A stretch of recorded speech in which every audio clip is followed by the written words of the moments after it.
Bienvenue sur le podcast de l'Église La Bonne Nouvelle de Dijon. Merci de nous suivre afin de plonger ensemble au cœur de la Bible et d'y découvrir le message que Dieu adresse à ceux qu'il aime.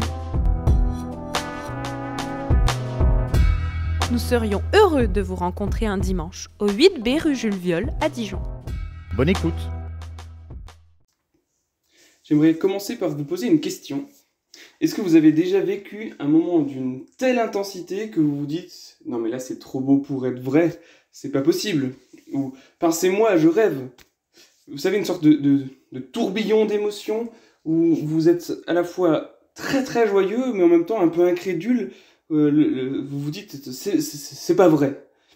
Et je pense que la résurrection de Jésus que nous allons encore étudier ce matin de Pâques, la résurrection de Jésus, c'est quelque chose de cet ordre-là. En français, quand on se trouve face à quelque chose de merveilleux ou fantastique, souvent on dit « Waouh, c'est incroyable !» Sauf que incroyable, je ne sais pas si vous êtes déjà attardé sur ce mot, incroyable, ça veut dire qu'on ne peut pas croire.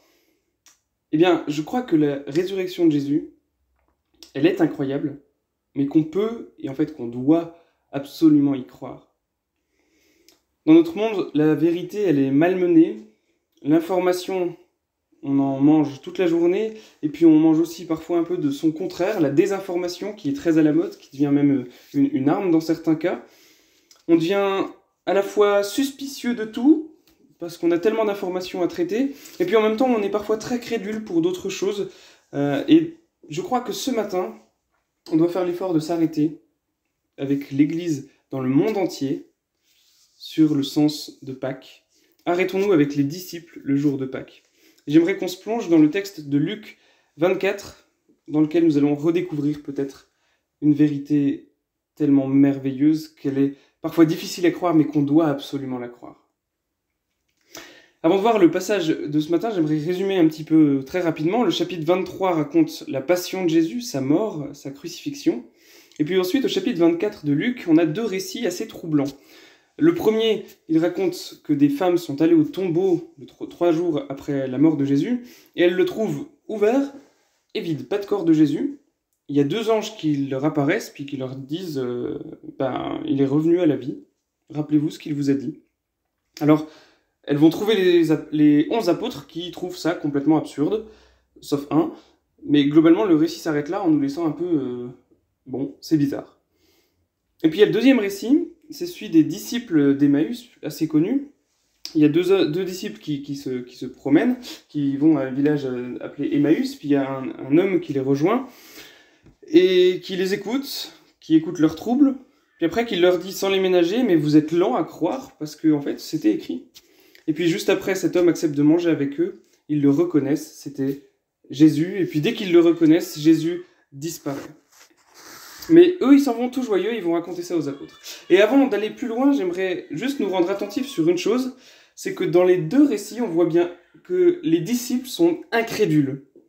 Ils sont incrédules. Et parfois on se dit, mais comment ils font pour ne pas croire? Ils connaissaient Jésus, enfin c'est pas possible, ils le font exprès. Et j'aimerais que peut-être on soit pas trop dur avec eux, parce qu'il nous faut nous mettre à leur place et imaginer dans quel état ils devaient se trouver.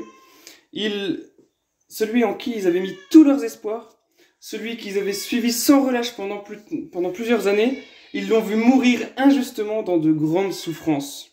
Et donc, dans ces conditions, leur annoncer le Jésus est ressuscité, en fait, c'est jouer avec leurs émotions, un peu comme si vous arrivez et que vous leur dites Jésus est ressuscité, ils sont en droit de vous dire arrête avec tes faux espoirs, on n'a pas le cœur à ça.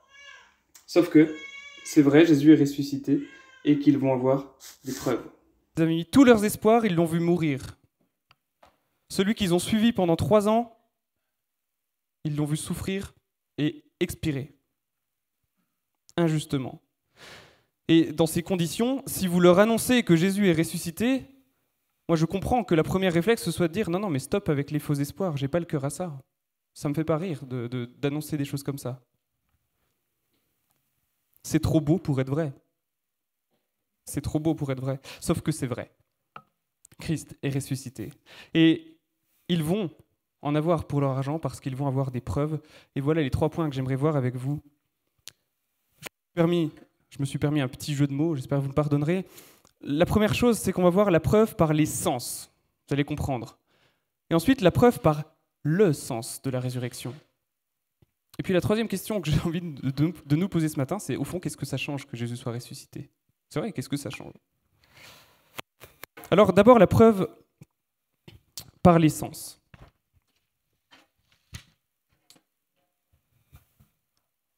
Donc, je relis juste le verset qui est avant notre passage, c'est « Les deux disciples, donc d'Emmaüs, racontèrent ce qui leur était arrivé en chemin à tous les autres disciples, comment ils l'avaient reconnu au moment où ils rompaient le pain. Comme il disait cela, lui-même se présenta au milieu d'eux et leur dit « Que la paix soit avec vous. » Saisis de frayeur et de crainte, ils pensaient voir un esprit. Mais il leur dit « Pourquoi êtes-vous troublés? Pourquoi des doutes vous viennent-ils ? Regardez mes mains et mes pieds.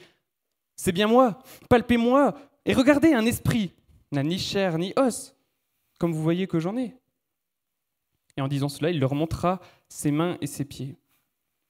Comme dans leur joie, ils ne croyaient pas encore et qu'ils s'étonnaient, il leur dit « Avez-vous ici quelque chose à manger ?» Ils lui présentèrent un morceau de poisson grillé. Il le prit et le mangea devant eux. Le texte, notez qu'il ne dit pas comment Jésus apparaît. Un producteur hollywoodien, la première chose qu'il se dirait, c'est comment on va faire l'effet spécial pour son apparition, etc.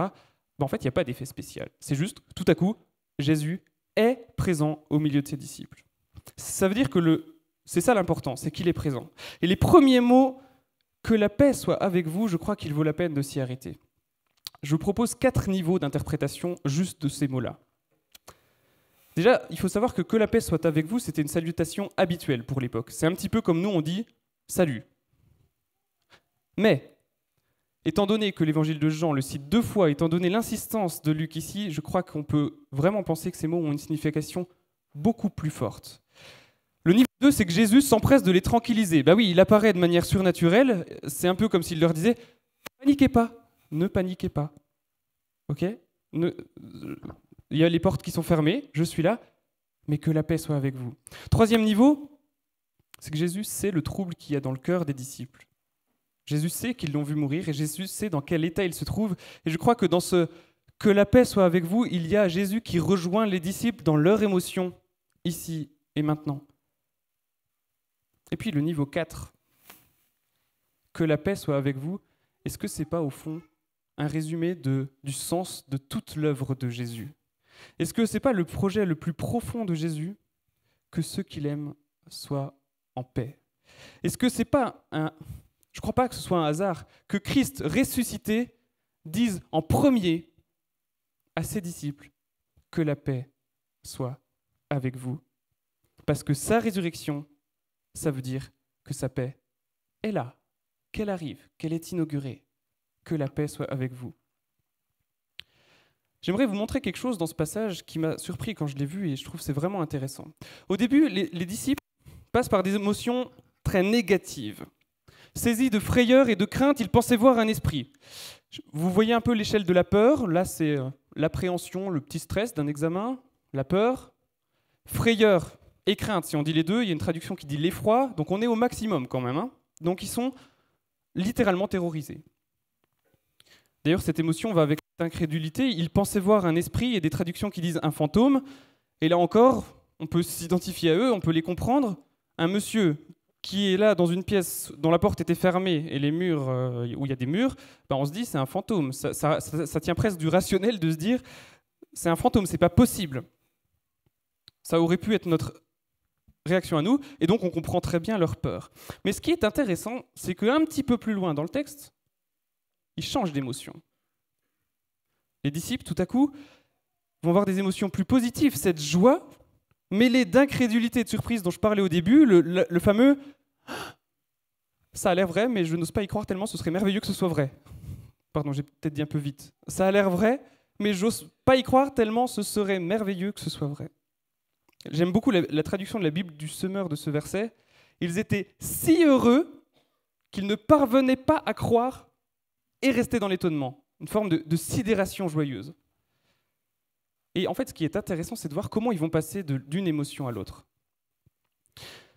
La preuve par les sens. Vous connaissez vos 5 sens? Ça vous rappelle quelque chose? On les cite ensemble? L'odorat, la vue, Le goût, merci Véronique. Louis, le toucher, parfait.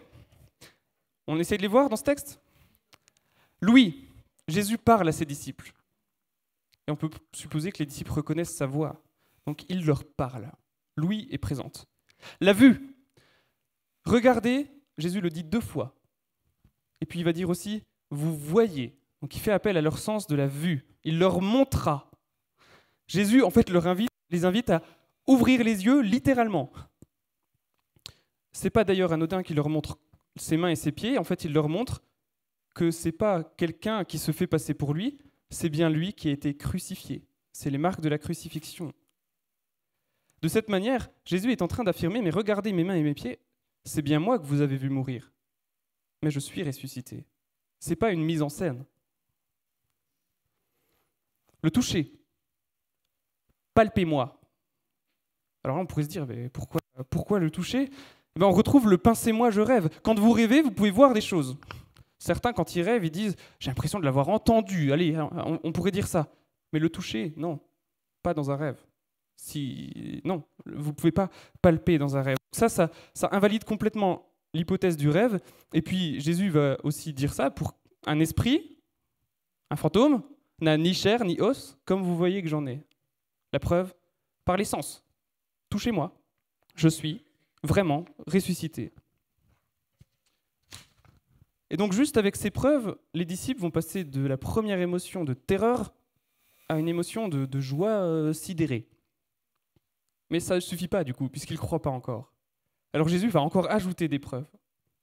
Parce que là, on n'a fait que 3 sens sur 5. On est d'accord?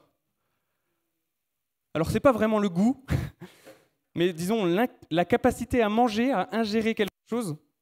Jésus mange devant eux. Chose qu'un esprit ou qu'un fantôme ne peut pas faire. Il n'y a rien de plus concret, corporel, que manger. C'est bassement corporel, mais donc il mange devant eux. Encore une fois, pour attester ça, et puis je vous vois venir, vous cherchez sans doute l'odorat. Alors effectivement, Jésus n'utilise pas forcément l'odorat pour prouver. Je note simplement au passage, parce que je trouve ça amusant, que du poisson grillé... hein? Donc l'odorat n'est pas totalement absent quand même. Hein. Mais ce qu'il faut retenir, c'est que Jésus prouve d'abord sa résurrection concrètement, en s'appuyant sur les sens des disciples. J'aimerais faire une petite observation entre parenthèses. Si Jésus a si bien rejoint ses disciples à ce moment précis, si extraordinaire, et qu'il a su transformer leur peur légitime en joie, je crois qu'on peut affirmer qu'il connaît aussi par quelles émotions nous passons et qu'il est toujours capable de nous rejoindre dans nos émotions aujourd'hui et de changer notre regard sur les événements. Et j'aimerais m'adresser, en ce dimanche de Pâques, de fête, oui, mais j'aimerais m'adresser particulièrement à ceux qui sont abattus parmi nous, ceux qui ont peut-être des conflits profonds en eux, intérieurs ou extérieurs, qui sont dans des situations peut-être d'injustice ou qui ont un trop-plein d'émotions, justement, qui n'arrivent plus à gérer ça. Eh bien, j'aimerais simplement dire que ce qu'on voit dans ce texte, c'est que la volonté de Dieu, c'est d'être à vos côtés et qu'il vous dit que la paix soit avec toi. Je reviens au texte. Tout ce que vient de faire Jésus a un sens. Jésus dit, c'est bien moi. C'est bien moi. C'est la première étape de la foi. Ce qu'on doit d'abord réaliser, c'est que Jésus est ressuscité. Christ is risen. Christ est resuscito. C'est OK? Ouais. On a plusieurs langues, j'essaye de faire mon possible. Hein. Il était mort et il est revenu à la vie. Et pour nous, avant d'aller plus loin, on doit croire que Jésus est vraiment ressuscité, que ça, c'est réel. J'aimerais dire qu'en 2000 ans, il y en a beaucoup qui ont échafaudé des hypothèses pour dire que c'était une hallucination collective, une mise en scène, etc. En 2000 ans, il y a eu le temps de beaucoup de théories. Et on pourrait contredire par d'autres arguments, mais je ne me risquerai pas à faire ça maintenant. Ce n'est pas le sujet. J'aimerais simplement souligner une chose, c'est que ceux qui nient la résurrection de Jésus restent dans cette posture initiale du début du texte, qui est l'incrédulité. Et en faisant ça, ils font plus confiance à leur petit raisonnement d'humain qu'à la souveraineté et à la puissance de Dieu. Et j'aimerais nous encourager, nous dans cette salle, à ne pas faire cette erreur. Et je crois que ce texte nous encourage à ne pas faire cette erreur. Mais il faut être honnête, pour nous, ça peut être dur à croire. Ça peut être trop beau pour être vrai, cette histoire de résurrection. Mais par la foi, nous disons, oui, il est ressuscité. Il a pris le temps de le montrer concrètement aux premiers témoins. C'est sans doute à la limite de ce que notre petit cerveau peut intégrer. Mais est-ce que c'est pas parce que ça ne s'adresse pas qu'à notre cerveau, justement ? Parce que la résurrection, ça ne concerne pas seulement notre petit cerveau ou nos petits raisonnements. La résurrection concerne toute notre existence, à commencer par notre cœur. Alors un encouragement à nous laisser toucher, encore ce matin, par la résurrection de Jésus qui est sûrement bien plus large qu'une philosophie de vie ou qu'un événement historique.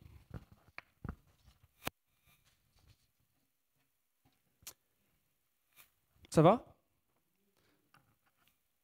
La preuve par le sens, maintenant. On a fait la première étape qui est croire concrètement en la résurrection corporelle de Jésus. Aujourd'hui, certains disent, mais comment vous faites pour croire à la résurrection ? En fait, dès le début du texte, ce qui est intéressant, c'est que Jésus pose exactement l'inverse comme question. Il dit aux disciples, pourquoi êtes-vous troublés ? Pourquoi des doutes vous viennent-ils ? Pour Jésus, il pose la question, mais comment vous faites pour ne pas croire ? Comment vous faites pour ne pas croire ? Parce que Jésus va leur montrer que s'ils avaient vraiment saisi la vision de Dieu, le projet de Dieu pour le monde, sa résurrection était juste une évidence. Puis il leur dit, c'est la suite du texte, c'est là ce que je disais lorsque j'étais encore avec vous. Il fallait que s'accomplisse tout ce qui est écrit à mon sujet dans la loi de Moïse, dans les prophètes et dans les psaumes. Alors il leur ouvrit l'intelligence pour comprendre les Écritures, et il leur dit, ainsi il est écrit que le Christ souffrirait, qu'il se relèverait d'entre les morts le 3e jour, et que le changement radical pour le pardon des péchés serait proclamé en son nom à toutes les nations, à commencer par Jérusalem. C'est là ce que je vous disais lorsque j'étais encore avec vous. Et oui, Jésus a annoncé clairement sa mort et sa résurrection. Ils étaient prévenus, c'est vrai. Et dans les 3 évangiles, Matthieu, Marc, Luc, Jésus a prévenu à chaque fois, 3 fois, ses disciples, très clairement, qu'il allait mourir et ressusciter. Et sans compter toutes les fois où il y a une de manière un peu moins directe. J'aimerais lire simplement 2 de ces annonces dans le même évangile, Luc 9. Mais on pourrait en lire d'autres, vous avez compris, donc 3 fois 3. Il y a au moins 9 annonces très claires. Luc 9, verset 22, au début de l'évangile de Luc, il ajouta qu'il fallait que le Fils de l'homme souffre beaucoup, qu'il soit rejeté par les anciens, par les chefs des prêtres et par les spécialistes de la loi, qu'il soit mis à mort et qu'il ressuscite le 3e jour. Vous trouvez que c'est précis ? C'est déjà précis quand même, comme annonce. Il y a plus précis encore, quand on s'approche du jour J. Jésus, donc on est 9 chapitres. Jésus prit les 12 avec lui et leur dit, « Nous montons à Jérusalem, et tout ce qui a été écrit par les prophètes au sujet du Fils de l'homme va s'accomplir. En effet, il sera livré aux non-juifs, on se moquera de lui, on l'insultera, on crachera sur lui, et après l'avoir fouetté, on le fera mourir. Le 3e jour, il ressuscitera. » Beaucoup plus précis et beaucoup plus conforme à ce que nous a lu Franck tout à l'heure. Mais on a la clé en fait, c'est la phrase suivante. Les disciples ne comprirent rien à cela. C'était pour eux un langage obscur, des paroles dont ils ne saisissaient pas le sens. Faites le lien maintenant entre ce passage et ce qu'on a lu avant dans Luc 24. Alors il leur ouvrit l'intelligence pour comprendre les Écritures. Et il leur dit, ainsi il est écrit que le Christ souffrirait, qu'il se relèverait d'entre les morts le 3e jour. Jésus ouvre le sens et puis il répète quasiment copier-coller les mêmes paroles qu'il leur avait dit, mais cette fois en leur ouvrant l'intelligence pour qu'ils comprennent. Et c'est Jésus ressuscité, donc Jésus qui incarne lui-même la réalité qu'il leur dit, qui leur révèle ce sens. Voilà donc la 2e étape de la foi. La première étape, croire qu'il est réellement ressuscité. La 2e, en comprendre le sens. Et en comprendre surtout que la résurrection du Christ, c'est le point central et essentiel du projet de Dieu pour l'humanité et pour sa création. C'est ce qu'on voit ici. Il fallait que s'accomplisse tout ce qui est écrit à mon sujet dans la loi de Moïse, dans les prophètes et dans les psaumes. Alors cette expression, la loi de Moïse, les prophètes et les psaumes, si vous avez une Bible, vous avez un sommaire au début. Si vous voulez le regarder, vous pouvez. En fait, quand il dit tout ça, il aurait très bien pu dire tout l'Ancien Testament ou toute la Bible juive, c'est la même chose. Parce que, si je reprends les trois expressions, la loi de Moïse, c'est une expression qui dit Genèse, Exode, Lévitique, Nombre, Deutéronome. Vous pouvez cocher au fur et à mesure. L'expression prophète, ça désigne un ensemble de livres qui est Josué, Juge, Samuel, Isaïe, Jérémie, Ézéchiel, Osée, Amos, Abdias, Jonas, Michée, Naoum, Habakkuk, Sophonie, Agé, Zacharie, Malachi. Vous pouvez cocher au fur et à mesure. C'est bon ? Et puis l'expression les psaumes, en fait, il parle plutôt des écrits de la Bible juive, qui désignent les psaumes, les proverbes, Job, Cantique des Cantiques, Ruth, Lamentation, Ecclésiaste, Esther, Daniel, Esdras, Néhémie et Chroniques. Ceux qui ont le sommaire sous les yeux peuvent le valider. Tout l'Ancien Testament parle de Jésus ou en direction de Jésus. Tout l'Ancien Testament est orienté vers la résurrection, vers la croix et la résurrection. Entre parenthèses, c'est une clé de lecture fondamentale pour les lecteurs chrétiens que nous sommes. Et entre parenthèses, c'est aussi une bonne raison de ne pas lire que le Nouveau Testament. On pourrait citer de nombreux textes, évidemment, qui annoncent la résurrection de Jésus. J'ai pris un des plus clairs, écrit donc 700 ans avant environ, que vous connaissez peut-être. Ésaïe 53, les versets 8 à 12. Il faudrait lire tout le chapitre encore, c'est encore plus impressionnant. Et j'ai mis en évidence ce qui se rapporte spécifiquement à la résurrection du Christ. On l'a arrêté, jugé, supprimé, mais qui se souciait de son sort ? Or, il était éliminé du monde des vivants, il était frappé à mort du fait des crimes de mon peuple. On l'a enterré avec les criminels. Dans la mort, on l'a mis avec les riches, bien qu'il n'ait pas commis de violence, ni pratiqué la fraude. Mais le Seigneur approuve son serviteur accablé, et il a rétabli celui qui avait offert sa vie à la place des autres. Son serviteur aura des descendants et il vivra longtemps encore. C'est lui qui fera aboutir le projet du Seigneur, le point central. Après avoir subi tant de peines, dit le Seigneur, mon serviteur verra la lumière de la vie. Il en fera l'expérience parfaite. Les masses humaines reconnaîtront mon serviteur comme le vrai juste, lui qui s'est chargé de leurs fautes. Jésus accomplit toutes les Écritures. Sa mort et sa résurrection ont du sens parce qu'elles accomplissent, elles font aboutir le projet du Seigneur. Mais alors, c'est quoi ce projet au fond ? Et qu'est-ce que ça change, sa résurrection ? Alors je vais essayer de donner quelques pistes. Évidemment, c'est ce qu'on fait tous les dimanches. Mais je pense que c'est important d'essayer de répondre à la question pour nous ce matin de Pâques. Qu'est-ce que ça change ? Qu'est-ce qu'on doit saisir, nous, aujourd'hui, dans la résurrection de Christ ? Qu'est-ce que ça change ? Ça change tout. Ça change tout. La résurrection met en évidence le projet de Dieu, le projet du Créateur, pour l'humanité et pour la création. Rien que ça. En mettant notre foi en Jésus-Christ ressuscité, nous entrons dans ce projet. En mettant notre foi en Jésus-Christ ressuscité, nous entrons dans ce projet, j'entends, nous y participons, nous devenons participants du projet de Dieu pour l'humanité. Au lieu de vivre pour nous, j'allais dire bêtement, dans notre petit quotidien, pour nous, égoïstement, etc. Non, en mettant notre foi en Jésus-Christ ressuscité, nous entrons dans ce projet. J'aimerais peut-être décomposer en 5 petits points pour essayer de voir ce projet, sachant que ce sera forcément imparfait. Comme on vient de le lire dans Ésaïe, le projet de Dieu, et comme ça a été dit par Franck au début, donc je vais aller plus rapidement, même si c'est central, le projet de Dieu est d'engloutir nos fautes et nos péchés dans sa mort. Le projet de Dieu, c'est de faire éclater sa justice. Par lui, nous sommes réconciliés, justifiés. C'est un projet de réconciliation et de justice pour nous, pécheurs faibles que nous sommes. Il nous réconcilie avec lui. Ça veut dire qu'il n'y a plus de crainte. Ça veut dire que lui nous a réconciliés, nous, lui nous a réconciliés. Il a fait le premier pas. C'est un appel aussi Si nous entrons dans un projet de réconciliation et de justice, et là c'est plus pratique, désolé, ça va nous mettre un peu en mouvement, ça veut dire que c'est un appel à vivre la réconciliation, la justice si nous entrons dans ce projet. Ça veut dire que bien avant notre métier ou notre choix d'études, nous sommes d'abord là pour être des ambassadeurs de réconciliation et de justice. Nous sommes d'abord là pour semer derrière nous la réconciliation.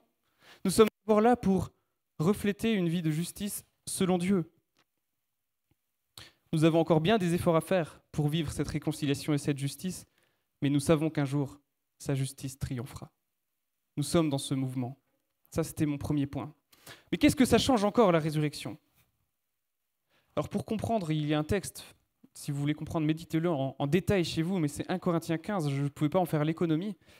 Dans 1 Corinthiens 15, j'aimerais prendre quelques versets pour nous aider à comprendre ce que ça change. Versets 20 à 21 notamment. Mais en réalité, le Christ est revenu d'entre les morts, en donnant ainsi, accrochez-vous, c'est trop beau pour être vrai, mais c'est vrai, en donnant ainsi la garantie que ceux qui sont morts ressusciteront également. Car de même que la mort est venue par un homme, ici il parle d'Adam, de même la résurrection des morts vient par un homme, il parle de Jésus. Ça veut dire que par la foi en Jésus-Christ ressuscité, nous entrons dans un projet de résurrection.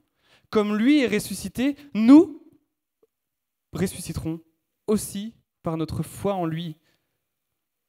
On ne se réincarnera pas, je ne crois pas. C'est pas ce que la Bible dit. On n'aura pas une existence dans les nuages ou je ne sais pas quelle autre croyance qu'on peut entendre aujourd'hui et nos contemporains sont en recherche de quelque chose comme ça. Mais je crois que cette merveilleuse promesse, c'est qu'on sera ressuscité corporellement comme Jésus l'a été. La résurrection qui nous attend est une résurrection corporelle dans la gloire. Il y a même des textes qui parlent du renouvellement de toute la création, dans une création renouvelée.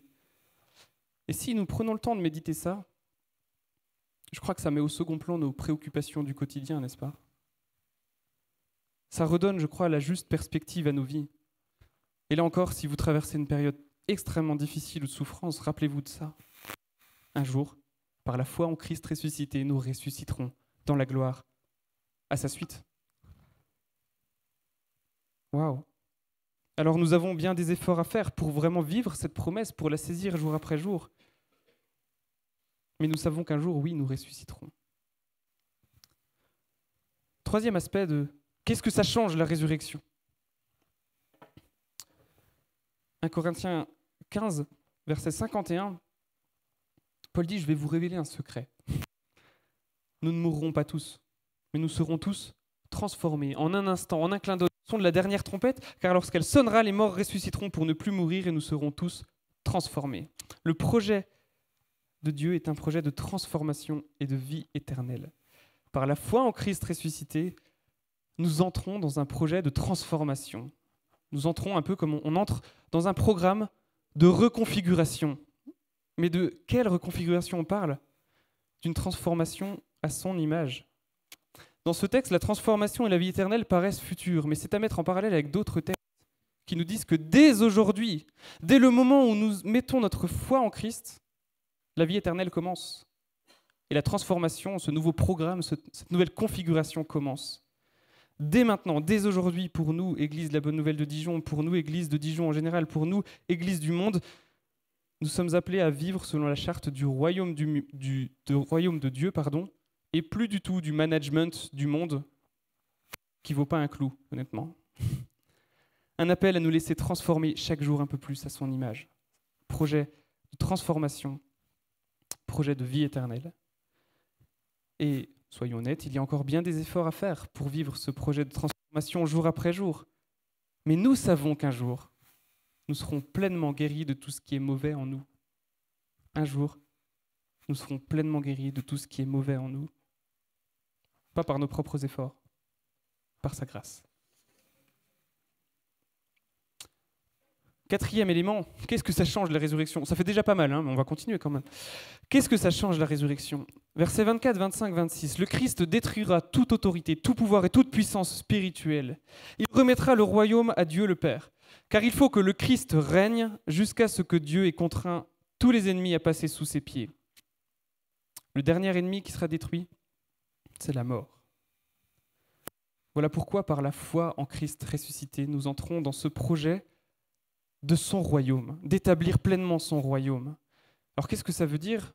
Là encore, c'est à la fois futur et à la fois présent. Au futur, ça veut dire que lors de son retour, Christ, notre roi, établira complètement son royaume, sa royauté sur toute créature, sur toute création. Vraiment, nous avons hâte de ce moment, en particulier devant BFM TV. Mais c'est aussi vrai au présent. Aujourd'hui, Christ règne déjà. Il règne en son Église, en nous, son Église. Il règne dans la vie de tous ceux qui l'ont reconnu comme roi. Le challenge pour ceux qui l'ont reconnu comme roi, pour nous chrétiens, c'est de vivre en incarnant ce royaume pour montrer ce qui arrive au monde, pour montrer cet espoir au monde. Mais là, on tient un grand défi, effectivement, parce que c'est un appel à vivre en incarnant ce royaume qui est déjà et qui vient, un appel à vivre selon le roi. Ça veut dire aimer comme le roi, ça veut dire servir comme le roi, ça veut dire se donner comme le roi. Et donc on a encore bien des efforts à faire, je l'ai déjà dit pour les autres points, mais nous savons qu'un jour, Christ régnera pleinement et totalement, et nous avons hâte de ce jour. Allez, encore un. Vous êtes toujours avec moi ? Qu'est-ce que ça change que Christ soit ressuscité ?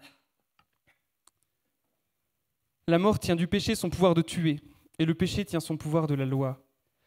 Mais loué soit Dieu qui nous donne la victoire par notre Seigneur Jésus-Christ. Par la foi en Christ ressuscité, nous entrons dans un projet de victoire. Nous devenons du côté des vainqueurs. Pas parce qu'on a fait quelque chose de merveilleux, parce que lui l'a fait. Le projet de Dieu est un projet de victoire sur le mal et la mort. Il a gagné.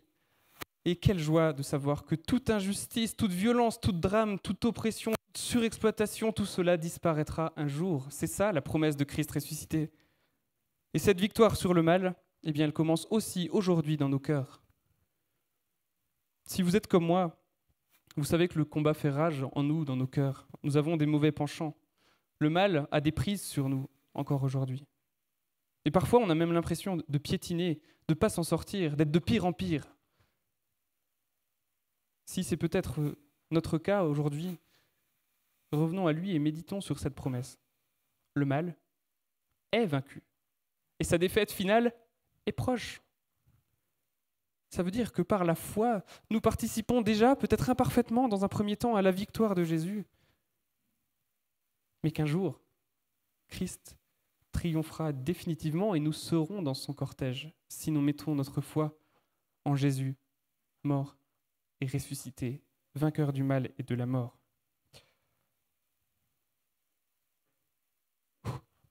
Qu'est-ce que ça change ? Qu'est-ce que ça change ? Pourquoi on fête Pâques ? Pourquoi Christ est ressuscité ? Qu'est-ce que ça change pour moi dans ma vie ? Est-ce que je vais vivre comme avant ? Ça change que je peux participer au projet de Dieu, un projet de réconciliation et de justice que je suis appelé à incarner. Ça change que c'est un projet de résurrection et de vie, que je n'ai plus peur de la mort, parce qu'un jour nous ressusciterons. Ça change que c'est un projet de transformation et de vie éternelle.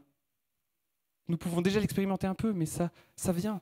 Un projet d'établir son royaume, dont nous, l'Église, nous essayons de refléter un peu son royaume, bien imparfaitement. Mais essayons encore. Un projet de victoire sur le mal et la mort. Qu'est-ce que ça change ? Ça change tout. En fait, ce n'est pas trop beau pour être vrai. C'est vrai, et c'est trop beau. C'est vrai, et c'est magnifique. Alors j'aimerais revenir à notre texte de Luc pour finir le passage. C'est toujours Jésus qui parle, et il leur dit « Ainsi il est écrit que le Christ souffrirait, qu'il se relèverait d'entre les morts le 3e jour, et que le changement radical pour le pardon des péchés serait proclamé en son nom à toutes les nations, à commencer par Jérusalem. Vous en êtes témoins. » Et l'articulation entre le verset 46, où c'est Christ et il qui est le sujet des phrases, et la suite est intéressante, parce que Christ a souffert, Christ s'est relevé d'entre les morts, la suite, c'est pour nous. La suite, ça concerne les disciples de Jésus. La suite, c'est la mission des disciples de Jésus. Pour les apôtres, ils sont témoins de cette résurrection, alors ils ont un rôle de proclamation de ce changement radical de vie, de cette entrée dans son projet. Ils ont un rôle de proclamation du pardon des péchés. Et cette proclamation commence logiquement par le peuple de tout l'Ancien Testament qu'il annonçait, comme je l'ai dit au début. C'est pour ça qu'il dit à commencer par Jérusalem. Mais elle s'étend à toutes les nations. Et quelle joie de voir ce matin des personnes de toutes les nations. L'Église est complètement transnationale. Ce n'est pas une nation, l'Église. Le salut en Jésus-Christ s'étend à tous les peuples. Et Jésus leur dit à ce moment-là, on peut considérer, je crois, ce texte, et certains le font, comme la première fondation de l'Église. Parce que participer au projet du Christ ressuscité, c'est donc aussi, et peut-être surtout, l'annoncer et le proclamer. Et j'aimerais terminer par ça. Nous, ici, en 2025, on n'a pas été témoins directs comme les apôtres. On n'a pas vu de nos yeux, on n'a pas touché comme les apôtres Christ ressuscité. Mais notre foi en lui nous pousse à continuer cette mission.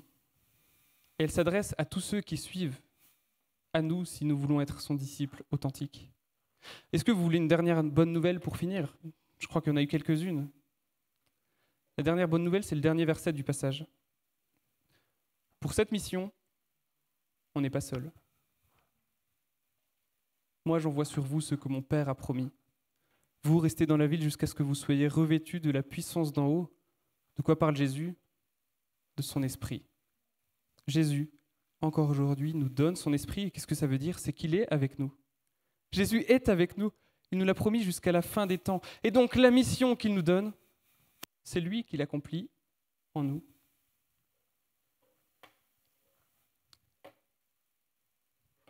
Christ est ressuscité. Il est vraiment ressuscité. Christ is risen. Christo est ressuscito. Et dans toutes les langues encore. Excusez-moi, je parle très humblement quelques langues. Pas du tout. Christ est ressuscité. Il est vraiment ressuscité. Il est vivant aujourd'hui. Il est avec nous. Il vit en nous. Alors allons-y et proclamons-le. Proclamons-le vraiment. Frères et sœurs, que la paix soit avec vous.